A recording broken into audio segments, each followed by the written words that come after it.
petite expérience simple et très étonnante qui va nous permettre de comprendre pourquoi il ne faut jamais travailler sur une feuille quadrillée en radiesthésie. Voilà une carte de couleur, bleue pour l'exemple, et si on lance le pendule au-dessus, il gire à gauche parce que la couleur bleue émet une onde magnétique négative. Voilà une feuille de papier quadrillée, et si on lance le pendule au-dessus, il continue d'osciller en mode recherche, il ne capte aucune onde. Et si on pose la carte de couleur sur la feuille quadrillée et qu'on relance le pendule au-dessus de la couleur, il continue d'osciller en mode recherche, il ne capte aucune onde. Le quadrillage de la feuille crée automatiquement une grille d'ondes parasites qui empêche notre pendule de capter les ondes de couleur. Et on peut essayer avec une autre couleur, le pendule ne capte rien, et avec une autre couleur, le pendule ne capte toujours rien. Et on pourrait essayer avec n'importe quelle couleur, on trouverait toujours les mêmes résultats. On pourrait penser que ce phénomène ne fonctionne qu'avec les couleurs, alors on va essayer avec un cristal et pour l'occasion une labradorite. Si on lance le pendule au-dessus de la pierre, il gire à gauche parce que la labradorite émet une onde magnétique négative. Et si on pose la pierre sur la feuille quadrillée et qu'on lance le pendule au-dessus, il continue d'osciller en mode recherche, il ne capte aucune onde. Et pour finir, on peut essayer avec un élément chimique, une plaque de cuivre par exemple. Au-dessus du cuivre, le pendule gire à droite, parce que le cuivre émet une onde magnétique positive. Et si on place le cuivre sur la feuille quadrillée, le pendule continue d'osciller en mode recherche, il ne capte encore et toujours aucune onde. En résumé, chaque fois qu'un corps de la nature, quel qu'il soit, est en contact avec un quadrillage régulier, ici dessiné sur une feuille de papier, étonnamment, ces ondes disparaissent comme par enchantement, et même les ondes les plus dynamiques n'échappent pas à cette règle. Il y a cependant une exception à cette règle, ou plutôt deux exceptions. Un quadrillage constitué de 9 cases, soit 4 lignes horizontales et 4 lignes verticales, et un quadrillage de 49 cases, soit 7 cases horizontales et 7 cases verticales. Et tous les deux vont produire les mêmes phénomènes étonnants, alors on va s'attarder uniquement sur le premier et l'analyser en détail. Voilà ce fameux quadrillage constitué de 9 cases identiques, et si on lance le pendule au-dessus, dans la zone magnétique, il ne capte aucune onde particulière.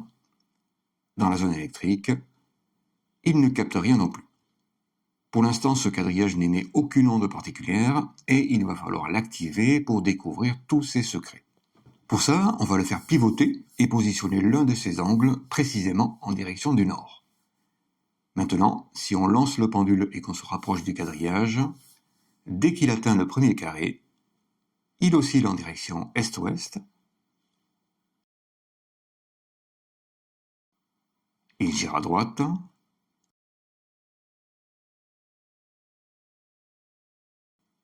Il oscille en direction nord-sud.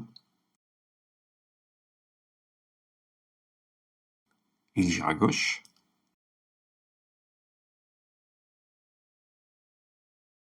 Il s'arrête. Le pendule a effectué la série 10, la série de la radioactivité, et on en déduit tout simplement que ce quadrillage parfaitement inoffensif est devenu carrément radioactif simplement en positionnant l'un de ses angles en direction du nord. On a lancé le pendule sur l'une des cases du quadrillage, mais si on s'amuse à le faire uniquement sur la case centrale, le pendule va effectuer les séries de chacune des couleurs à la suite, en commençant par la série 13 de la couleur violette, la série 11 de la couleur indigo, la série 10 de la couleur bleue, et ainsi de suite, jusqu'à la série 2 de la couleur rouge, avant de s'arrêter finalement. Ça, c'est le signe que le quadrillage est devenu une véritable boussole et qui nous indique désormais toutes les ondes électromagnétiques qu'une véritable boussole nous montre habituellement. Sur toute la partie nord, en dehors du quadrillage, le pendule gire à droite, et sur toute la partie sud, le pendule gire à gauche.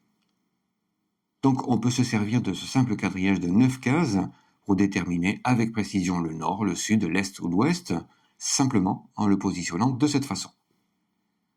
Et même si on ne le verra pas ici, ce quadrillage de 9 cases, en plus d'être radioactif et d'être devenu une boussole, émet la totalité des ondes des 92 premiers éléments chimiques, et on pourra effectuer l'analyse qualitative et quantitative de tous ces éléments chimiques sur le mètre des ondes beaucoup plus facilement. Une feuille quadrillée émet une grille d'ondes parasites qui annule toutes les ondes posées dessus, Et c'est la raison pour laquelle on ne travaille jamais sur une feuille quadrillée en radiesthésie et on lui préfère une feuille blanche. Seuls les quadrillages à 9 cases ou 49 cases échappent à cette règle, et même si on peut penser qu'il existe d'autres combinaisons de cases qui fonctionnent, Louis Turenne a effectué ces mesures jusqu'à plusieurs centaines de cases horizontales et verticales. Alors ceux qui veulent essayer davantage, bon courage. Et pour tous ceux qui désespèrent à l'idée d'abandonner leur feuille quadrillée, il existe tout de même une solution, c'est de poser simplement le chiffre 124 sur la feuille, et si on lance le pendule au-dessus de la carte, il gira à gauche, normalement, comme si la couleur était sur une feuille blanche.